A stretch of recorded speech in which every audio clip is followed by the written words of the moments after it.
einst die große Seidenstraße verlief, am Rande der riesigen Steppe Kasachstans steht eine prächtige Grabmoschee.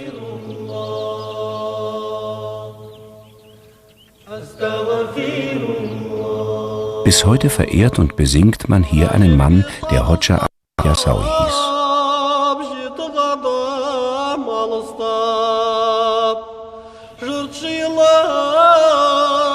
Hier in Turkestan hat er gelebt und gelehrt. Hier ist er auch 1166 gestorben. Hodja Ahmed Yassawi war der wichtigste Religionsstifter Zentralasiens.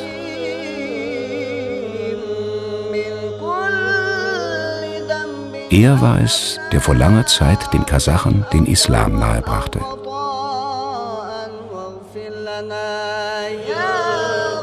Ahmed Yassawi war jener Mann, der den Islam mit der Kultur der Steppe in Einklang brachte.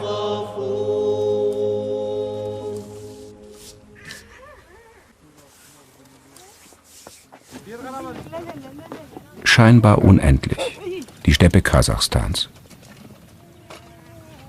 So beginnt Indira den Tag. Die Kasachen sind Muslime, aber alles andere als strenggläubig. Die Bänder sollen Vieh und Jurte gegen böse Geister schützen. Vor über 1000 Jahren nahmen die Völker Zentralasiens den Islam an. Die Kasachen aber nur lose. Nomadentradition. Männer wie Bacht leben noch heute das alte Kasachenleben. Im Winter steht das Vieh im Stall. Doch im Sommer zieht er durch die weite Steppe mit Kind und Kegel, seiner Frau Indira und dem Nomadenzelt, der Jurte.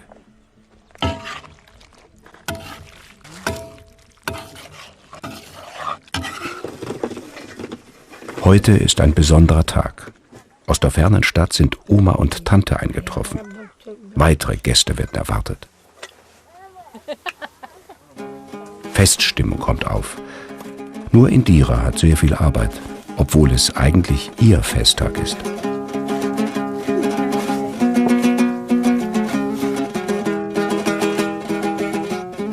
Immerhin erklingt das Lied zu ihren Ehren, denn heute ist Indiras 28. Geburtstag.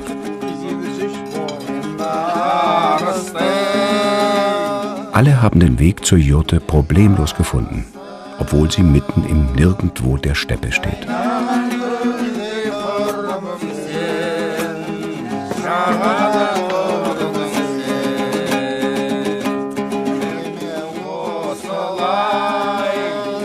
Lieder, Tradition und Kultur des einstigen Nomadenvolkes wurden mündlich weitergegeben. Bauwerke wurden bis auf eines nicht hinterlassen. Hier in der Steppe wurzeln die Traditionen der Kasachen. Und ihre Lieder erzählen noch immer von der Weite der Landschaft, der Freiheit des Hirten und seiner Einsamkeit.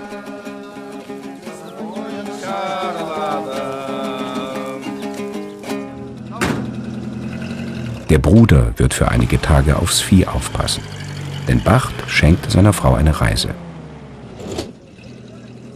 Schon seit Jahren hat er sie vor, denn einmal im Leben muss jeder nach Turkestan.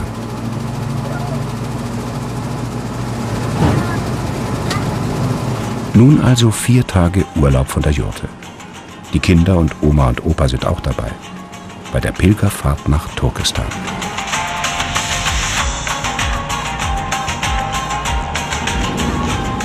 Bacht gibt Gas, denn es ist ein weiter Weg.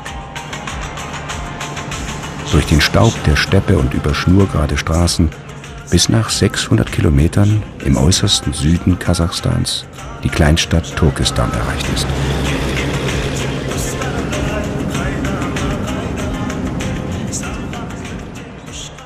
Turkestan wäre nur ein Marktflecken, stünde nicht hier das Mausoleum von Hodja Ahmed Yassawi.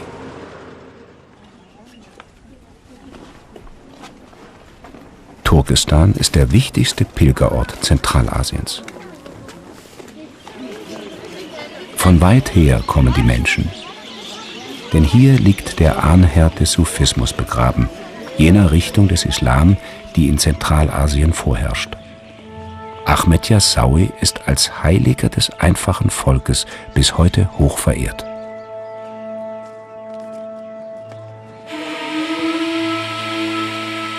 Ihm hat im 14. Jahrhundert Weltenherrscher Timur ein Grabmal bauen lassen, das die Menschen auch heute noch staunen lässt.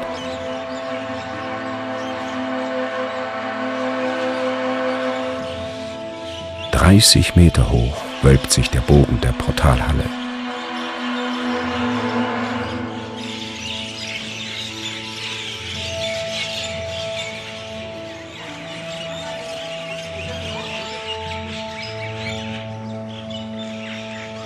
Während Oma und Opa die Enkel hüten, umrunden Bacht und Indira das monumentale Bauwerk.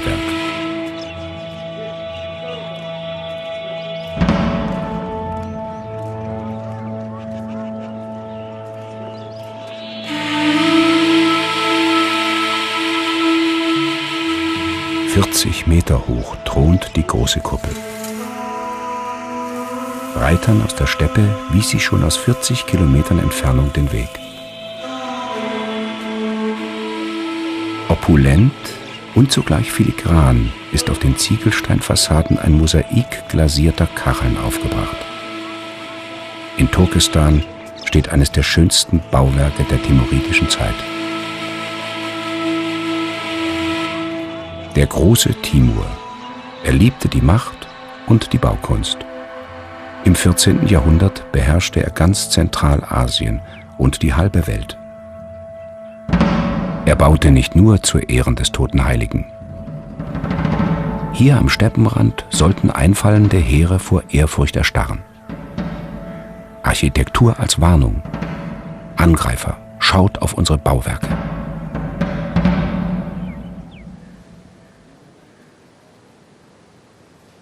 Hoxha Ahmed Yasawi dagegen lebte bescheiden, ja asketisch. 40 Tage im Jahr fastete er unter der Erde. Seine unterirdische Moschee hat man gleich neben dem Mausoleum ausgegraben. Hier hat er gelehrt. Hier hat er den arabischen Hochislam den Steppenvölkern, die nicht lesen konnten, zugänglich gemacht. Er hat Rhythmen und Verse verfasst, die die Menschen auswendig lernten. Er eröffnete den anderen Weg zu Gott, den Weg des Gefühls, den Weg des Sufismus.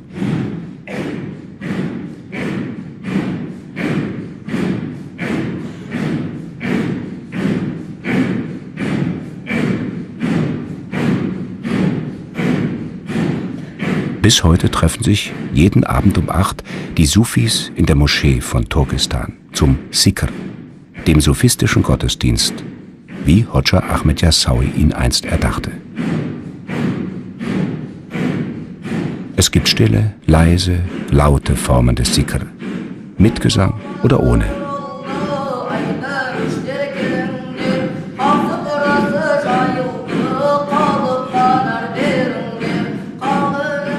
Zwei Stunden lang konzentrieren sie sich auf Gott. Durch Wiederholung von Lobesformeln, durch Rhythmus und Atemtechnik, bis sie ihm nahe sind, ihn spüren.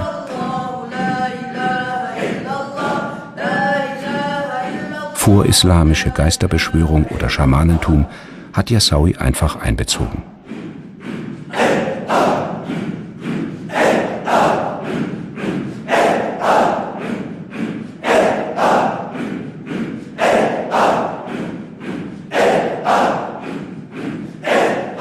Seine volkstümliche Formel, das nicht Wissen, sondern Gefühl den Glauben bewirkt, hat einen weichen, toleranten Islam erbracht.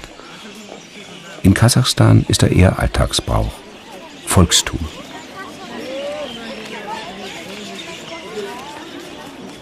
Nur wenige Pilger sind aktive Sufis.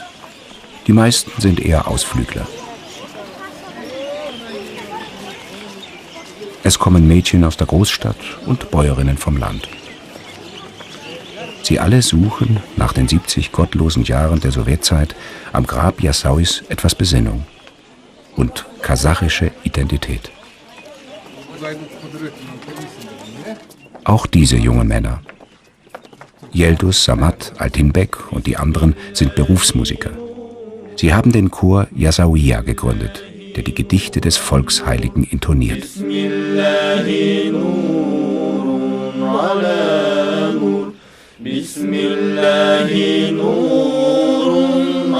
Ein wenig russisch-sowjetische Chortradition klingt noch durch unter den neuen arabisch-islamischen Harmonien.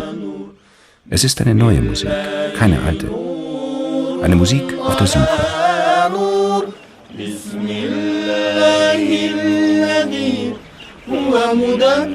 Dem Volksglauben zufolge wohnt dem Gebäude noch die Baraka, die Segenskraft des Heiligen inne, die man durch Berühren abschöpfen kann.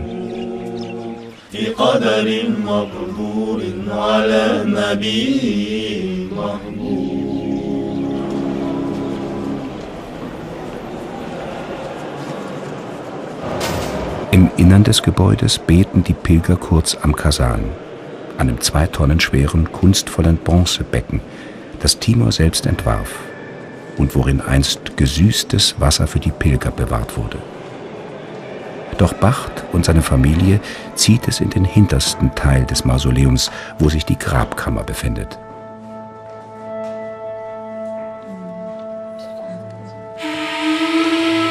Da liegt er, seit über 900 Jahren, jener mittellose Poet und Mystiker, der den Kasachen heilig ist.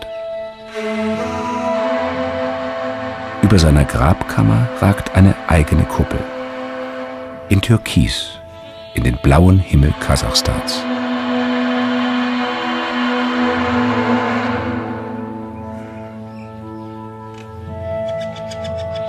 Für Timur war die Grabmoschee auch ein Laboratorium. Hier wurde das Mauern von Kuppeln, von Bögen, Traversen und Gewölben eingeübt. Es galt, die Statik eines Bauwerks zu berechnen, das in solcher Größe nie zuvor in Zentralasien errichtet worden war. Vor allem aber führten persische Meister die hohe Kunst der Keramikglasur ein.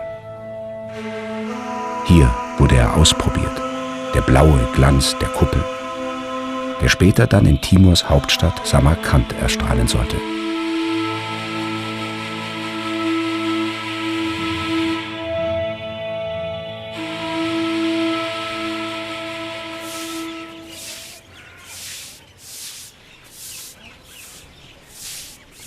Die nomadische Kultur hat naturgemäß keine großen Bauwerke hinterlassen. Kasachstan hat nur dieses eine. Deshalb sind das Gebäude, der Ort und der sufistische Islam Ahmed Yassauis für die Kasachen etwas sehr Besonderes. Vor allem heute.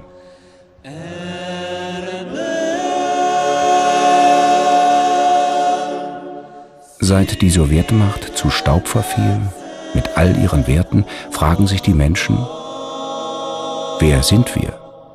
Woher kommen wir? Wie wollen wir sein?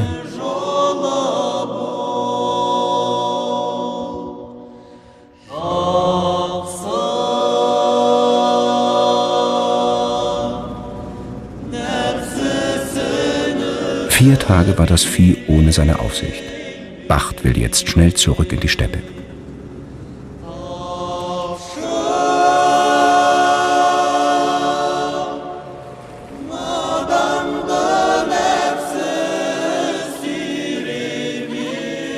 Bald hat ihn der Alltag wieder. Aber noch lange denkt er zurück an die Pilgerfahrt nach Turkestan.